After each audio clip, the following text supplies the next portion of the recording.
여러분 안녕하십니까? 여러분들의 합격을 진심으로 축하드립니다. 이제 여러분들께서는 고려사이버대학교 법학과의 일원이 되셨습니다. 저는 여러분들과 앞으로 함께 공부하게 될 고려사이버대학교 법학과의 이재열 교수입니다. 저하고도 많은 시간을 보내실 수 있을 텐데 좀 잘 부탁드립니다. 고려사이버대학교 법학과는요, 그러니까 단순히 그냥 법 자체만 가르치는 것이 아니라 과연 법이 왜 필요하고 또 왜 정당한지, 또 법이 적용을 하고 또 적용을 받는 이 사람에 대해서도 열심히 탐구하는 그러한 사람 냄새 풀풀 나는 그러한 학과입니다. 이 법학과에서 여러분들의 어떤 꿈과 이상을 한번 실현시키시기를 진심으로 기원하겠습니다. 저뿐만 아니라 모든 교직원들이 여러분들을 도와드릴 것입니다. 법학과에서는요, 이제 기초법뿐만 아니라 이제 이른바 기본법이거든요. 여러분들이 이제 중고등학교 때는 이제 국영수를 기본 과목이라고 하지 않습니까? 근데 이제 법학과에서는 이제 헌민형이라고 합니다. 헌법, 민법, 형법. 이것을 이제 기본법이라고 하는데, 기초법하고 기본법뿐만 아니라 또 이 전문적인 법 과목들이 있습니다. 전문적인 영역별로 그런 것까지 모두 이론과 실무를 체계적으로 교육을 하고 있어요. 그래서 법에 관한 전문 지식뿐만 아니라 또 이 사회에 대한 또 건전하고 균형 잡힌 시각을 교육하려고 노력하고 있습니다. 이 고려사이버대학교 법학과는요, 뭐 앞으로 여러분들께서 수강을 해보시면 아시겠지만 가장 기본을 중시합니다. 그래서 기초법뿐만 아니라 기본법 과목에 굉장히 많은 시간을 할애하고 있습니다. 이런 과목들, 특히 기초법이나 기본법 과목들을 통해서 여러분들이 이른바 그 법학적 사고방식, 리걸 마인드라 그러죠. 그런 것들을 함양할 수 있고, 그걸 통해서 새로운 영역에 대한 어떤 정확한 법 해석, 또 법 적용, 이런 것들을 그런 능력을 길러낼 수 있을 것입니다. 또 여러분들 중에는 뭐 법과 법에 관련된 어떤 업무에 종사하시는 분도 사실 계시고요. 또 회사에서 법에 관한 어떤 직무를 수행하시는 분도 계실 겁니다. 그리고 앞으로 그러한 일을 하고 싶어 하시는 분도 계실 것이고요. 물론 뭐 막연하게 어렸을 때부터 내가 법학을 공부하는 것이 꿈이었다 해서 그 꿈을 실현하고 싶다 하셔서 법학과에 문을 두드리신 분도 분명히 계실 거예요. 그러니까 동기가 무엇이든 간에 법학과에 들어온 이상 공부를 열심히 하셔야 됩니다. 그래서 제가 약간의 팁을 좀 드리려고 하고 있어요.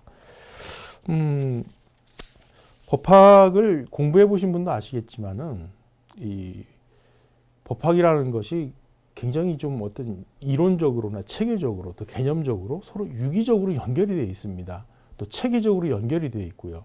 그래서 여러분들께서 이 법학과에서 한 과목 하나하나를 다 이렇게 공부를 해 나가면서 아마 서로 이 각각의 다른 법 과목 사이에서 서로 이게 공통되고 또 기본이 되는 법리가 각 영역에서 어떻게 응용되는지를 확인하실 수 있을 겁니다. 그래서 여러분들께서는 그런 어떤 기본적인 개념, 그 다음에 기본이 되는 어떤 법리 이런 것들을 빨리 이해하시고 자기 걸로 만드는 것이 중요하겠죠. 그러다 보니까 여러분들께서는 이제 가장 기초적으로, 가장 기본적으로 개념에 대해서 정확하게 이해를 하고 계셔야 됩니다.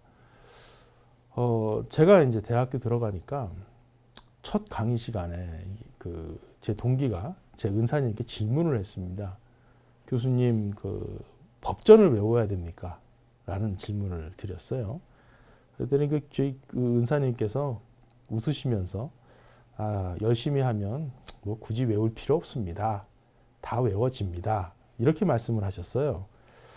근데 사람은 뭐 자기가 듣고 싶은 말에 아무래도 좀 신경을 써서 듣게 마련 아니겠습니까?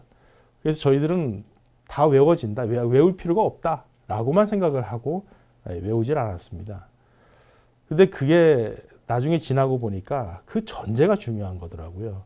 열심히 하면이라는 전제가 달려 있어야 전제가 충족이 되어야 외울 필요 없이 자동적으로 외워지는 건데 저희는 열심히 하지도 않았을 뿐만 아니라 또 외우지도 않았으니까 당연히 머리에 남는 건 없는 거죠. 그래서 제가 여러분에게 말씀드리고 싶은 것은 적어도 개념이나 어떤 주요한 그런 그 법 규정들 이런 것들은 좀 암기를 한번 해보려고 노력을 하시라고 좀 부탁을 드리고 싶습니다. 물론 암기 자체가 목적이 아니에요. 그러나 그 내용들을 좀 확인하고 이해하는 그런 과정 속에서 여러분들께서 좀 기초를 다질 수 있는 그런 계기가 된다는 그런 걸 말씀드리고 싶어요. 그리고 사실 뭐 공부라는 것도 혼자 하는 거다라고 사람들은 얘기하지만 같이 공부하면 멀리 오래 갈 수 있지 않습니까? 여러분들도 이제 선후배가 당연히 있지 않습니까? 그래서 그분들하고 같이 이렇게 정보도 공유하시면서 이렇게 공부를 하셨으면 좋겠어요.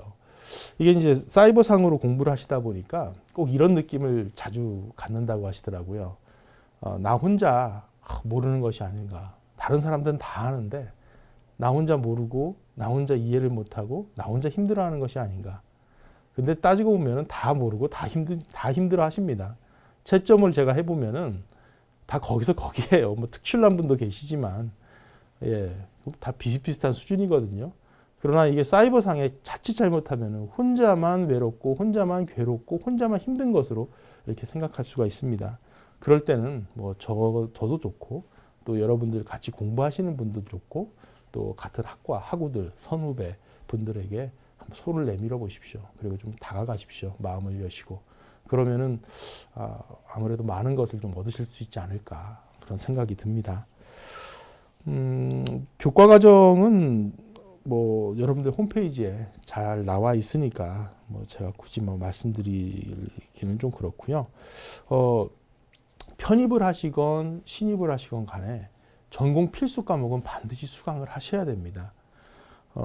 만약에 전공 필수 과목을 한 과목이라도 수강을 안 하시면은 예, 졸업을 하실 수가 없어요. 그러니까 나중에 뭐 무슨 계획을 세워가지고 준비를 꼭 학위를 받으셔야 되는데 전공 필수 과목을 한 과목을 빠뜨렸다.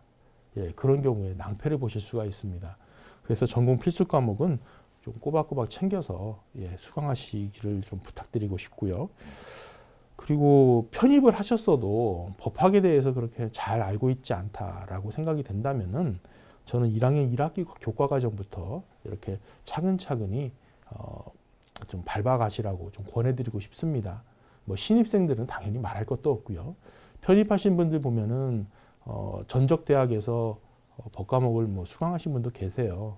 그런 경우에 제가 이제 일정한 요건이 충족되는 걸 전제로 해서 학점 인정을 해드리고 있는데 만일 그분께서 뭐 로스쿨 진학하신다거나 또 우리과 졸업생 중에 미국 로스쿨 진학하신 분도 몇 분씩 계시거든요. 예, 그런 분들 같은 경우 또 대학원에 진학하시고 싶다. 이런 경우에는 사실 학점이 중요합니다. 학점이라는 것은 점수로 딱 계량화돼서 나오는 거기 때문에 예, 높을수록 좋은 거 아니겠습니까? 예, 그러다 보니까 가급적이면 좋은 학점을 여러분들께서 받으실 수 있도록 좀 노력을 하시는 것이 좋죠. 평소에 학점 관리를 하시라고 좀 말씀을 드리고 싶은데 학점 인정을 받은 경우에는 그 학점이 그대로 오기 때문에 만약에 전적대학에서 뭐 좀 미진하다 싶으면은 다시 수강하시는 것도 하나의 방법일 수 있다고 생각이 됩니다.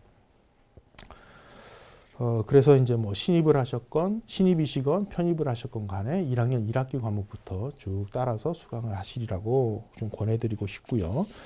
전공 필수 과목 놓치지 마시라고 예, 꼭 말씀드리고 싶습니다. 예. 교과 과정 잠깐 말씀을 드릴게요. 그 법학과의 교과 과정은요, 기초법 교과 과정과 이제 기본법 교과 과정, 그 다음에 전문법 영역 교과 과정으로 이제 그 구성이 되어 있습니다. 기초법 교과 과정은요, 이제 법학 입문과 예, 법학 방법론으로 이제 구성이 되어 있습니다. 그래서 처음 법을 접하시는 분들은 예, 법학 입문부터 이제 수강을 하시라고 제가 이제 권해드리고 싶습니다. 그 다음에 이제 기본법은요, 예, 크게 이제 그 공법 영역과 민상사법 영역, 형사법 영역 이 세 부분으로 이제 구성이 되는데요. 가장 이제 기본이 되는 것이 이제 헌민형입니다. 헌법, 민법, 형법입니다. 그래서 헌법은 이제 세 과목으로 이제 구분이 됩니다. 헌법 과목은요. 그래서 헌법 일반이론, 기본권론, 국가권력론 이렇게 세 학기를 공부하시게 되고요. 헌법을 이제 구체화하는 이제 행정법은 행정법 총론과 행정법 강론 이 두 과목으로 구성이 됩니다. 민상사법 영역에서는 이제 그 민법과 상법이 이제 실체법으로서 중요한 그 법이 되는데요. 민법은 좀 양이 많아요. 그래서 민법 총칙부터 해서 채권 총론, 채권 강론, 물권법, 친족 상속법 이 5과목을 수강하셔야 이제 민법을 한번 쭉 훑는다 이렇게 말씀드릴 수 있고요. 그 다음에 상법은 상법 총칙, 회사법, 어음수표법, 보험회상법 요 4과목을 수강하셔야 이제 상법의 전 영역을 한번 훑어봤다 이렇게 말씀하실 수 있습니다. 그리고 민사소송법은 이제 그 민법이나 상법 이런 것들을 이제 현실적으로 이제 구체화하는 그런 절차법인데요. 역시 이제 기본법의 교과 과정을 충실히 하기 위해서 이제 2학기를 공부하셔야 됩니다. 민사소송법 1, 민사소송법 2 이렇게 공부하셔야 됩니다. 그 다음에 형사법 영역은 이제 형법 총론과 강론 이렇게 구성이 되고요. 그 다음에 이것을 실현하는 그런 절차법으로서 형사소송법을 공부하시게 됩니다. 만약에 여러분들께서 좀 내가 형사법 쪽에 좀 빨리 공부를 하고 싶다라고 하신다 그러면은 기초법 교과 과정을 수강하시고 나서 뭐 형사법 영역을 공부하시는 것도 뭐 하나의 방법입니다. 그러나 여러분들께서 이제 학위를 받으시고 졸업을 하시려 그러면은 기본적으로 전공 필수 과목은 그 영역 구분 없이 모두 수강을 하셔야 된다는 거, 그 점을 좀 잘 기억해 주시기 바랍니다. 이렇게 이제 기본 법 과목을 이제 다 수강을 하시고 난 다음에는 이제 그 전문법 영역 교육 과정이 이제 개설되어 있어요. 그래서 이제 공법 영역에서 본다면은 이제 그 세법 개론하고 이제 부동산 공법 또 사회복지법제가 이제 개설이 되어 있고요. 그 다음에 민상사법 영역에서는 이제 그 임대차 보호법 또 부동산 공시법, 부동산 등기법하고 이제 지적법 문제가 되는 거죠. 부동산 공시법 또 국제거래법이 있습니다. 또 경제법도 있고요. 노동법 영역에서는 이제 저희가 노사관계법하고 근로관계법 이렇게 2과목으로 개설되어 있습니다. 보통 한 과목을 개설하는 학교도 있습니다만은 여러분들 중에는 이제 그 노동법 관련해서 좀 공부를 하시고 싶어 하는 분들이 좀 많으셔서 저희는 좀 충실하게 2과목을 개설을 하고 있습니다. 이번에 이제 그 저희가 그 경찰 공무원하고 이제 그 형사사법 그런 어떤 그 전문가들을 좀 양성하기 위해서 저희가 이제 경찰 사법 영역에 어떤 특화된 교과 과정을 개설을 했어요. 그래서 경찰 사법 영역인데요. 물론 이 과목들을 수강하시기 위해서는 기본법 교과 과정, 교육 과정에서의 이른바 형사법 영역, 즉 형법 총론, 형법 강론, 그다음에 형사소송법도 다 수강을 하셔야 됩니다. 그런데 이제 이거에 더해서 이제 전문법 영역으로서 이제 실무 형사 특별법, 그다음에 경찰학개론, 범죄학개론, 또 범죄심리학 이런 과목들을 이제 개설을 하고 있습니다.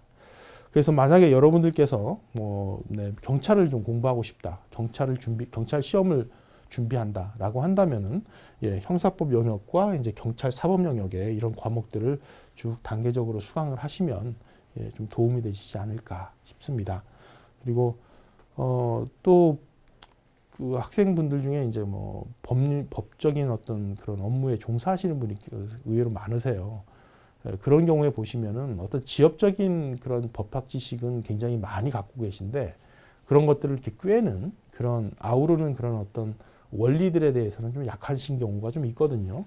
그런 경우 차근차근히 기초법, 기본법부터 과목을 좀 수강하시면서 자기가 알고 있는 어떤 그 편린들을 하나씩 꿰어가서 마치 진주 하나를 꿰어서 아름다운 진주 목걸이를 만들듯이 자기만의 어떤 좀 법학을 이해하는 그런 시각 능력을 좀 키워나가시기를 좀 부탁드리겠습니다. 예, 자세한 뭐 이런 공부 방법론이라든가 뭐 이런 팁들은 뭐 언제든지 저한테 뭐 이메일 등을 통해서 예, 도움을 청하시면 제가 여러분 도와드리겠고요. 또 온오프라인으로 또 여러분들 같이 공부하시는 선후배들 예, 그 장이 마련되어 있으니까 그런 데에도 한번 참여하셔서 예, 좀 좋은 말씀도 듣고 또 예, 앞으로 법학과에서 생활을 하시는데 도움이 되는 그런 중요한 또 팁들을 얻어가시길 바랍니다. 예, 그럼 강의실에서 뵙겠습니다. 다시 한번 여러분들의 합격을 진심으로 축하드립니다. 감사합니다.